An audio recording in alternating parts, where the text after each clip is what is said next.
let's say that same person, they're like, "Okay, I really prefer the dietary inputs I'm currently having," and they happen to be high in omega-6.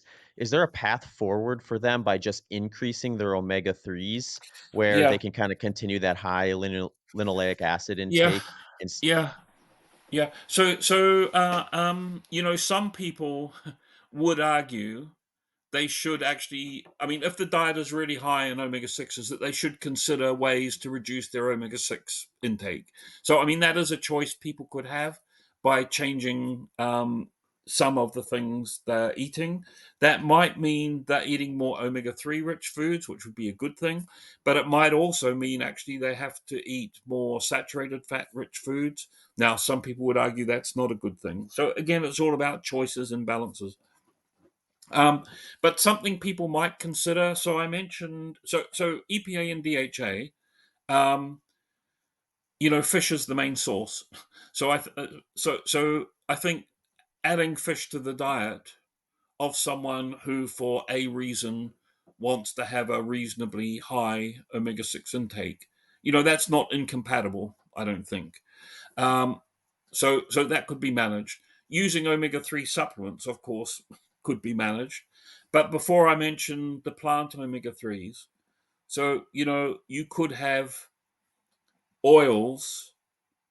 So if someone is using, let's say, a lot of sunflower oil, safflower oil, corn oil, they may want to consider oils that still have linoleic acid but contain also a reasonable amount of alpha linolenic acid. And canola oil would be a good example. They might want to consider, flax seeds, chia seeds, using them in the diet, maybe within snacks, maybe on cereals, stuff like that. Um, of course, there's flaxseed oil.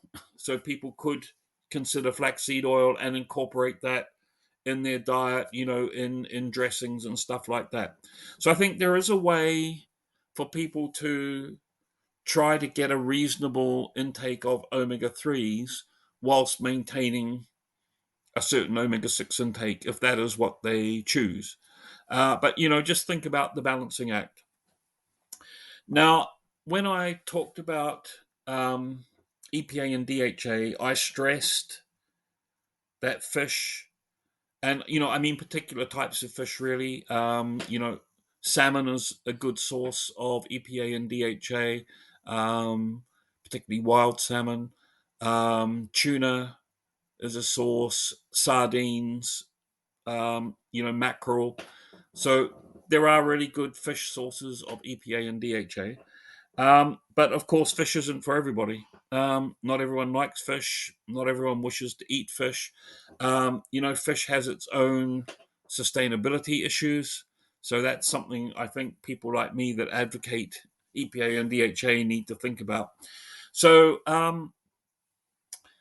we need to think about other sources of EPA and DHA.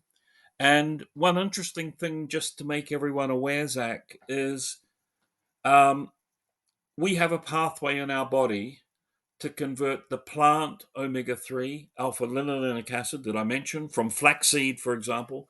We actually have a pathway in our body, in our liver, in fact, mainly, to make that into EPA and make EPA into DHA. So, although I'm talking about dietary sources, we do have metabolic capability to make those fatty acids, but it turns out we're not very good at it. Okay, and one of the factors that slows that process down is a high linoleic acid intake. Okay, and that is where your idea of a ratio is really important because metabolism of linoleic acid and metabolism of alpha linolenic acid uses the same enzyme. So there's direct competition between omega 6 and omega 3s. So if you have a high linoleic acid intake, you're reducing your own ability to make your own EPA. Okay. So that actually is a deleterious effect of too high an omega 6 intake, I think. Um, Now, obviously, you can sort of compensate for that by having preformed EPA and DHA from fish or from supplements. But the reason I brought this up is fish are actually like us. They're not very good producers of EPA and DHA. And what happens actually in the global ecosystem is algae are the big producers of EPA and DHA, and they move through the food chain, up the food chain to particular types of fish, particularly cold water fish from the sea, like salmon, the ones I mentioned. Um, so algae are actually the big global producers of EPA and DHA. So we need to think. Um, so there's a couple of advantages there. Um, One is that algae are plants.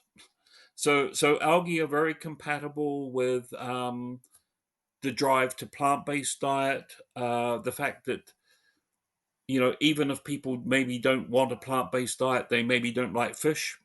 So algae, I think, could be part of the solution here. Algae themselves can be grown commercially very easily. Actually, there are some seaweeds that contain EPA and DHA, and seaweeds are sort of just big algae, if you like. Um, so I think, and algal oil, so the oil from these algae that produce EPA and DHA are also used in the supplement industry now. So you can get, you know, I'm going to call it plant-sourced EPA and DHA from algae. So I think maybe I've diverted off the question a little, but already trying to think of ways to consume more EPA and DHA. We don't have to be limited to fish and supplements that come from fish. We actually do have another alternative. At the moment, that's a bit of an expensive alternative, I think.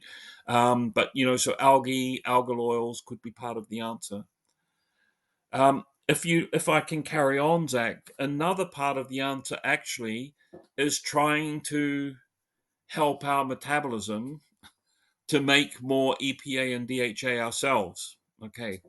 So, why worry about consuming preformed EPA and DHA if we can make more ourselves? And this is where we have to think about, I already mentioned, getting the balance between linoleic and alpha linolenic acids right.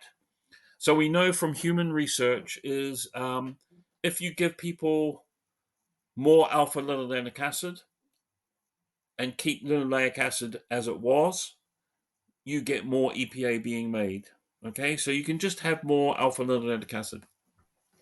We also know that if you decrease linoleic acid and keep alpha linolenic acid as it was, you get more EPA. Okay, so you can get more EPA by playing with either side of the equation.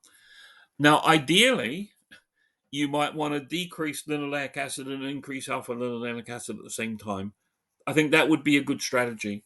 And that's where, switching from, the oil, from sunflower or safflower to canola oil, or using more flaxseed oil instead of the traditional seed oil.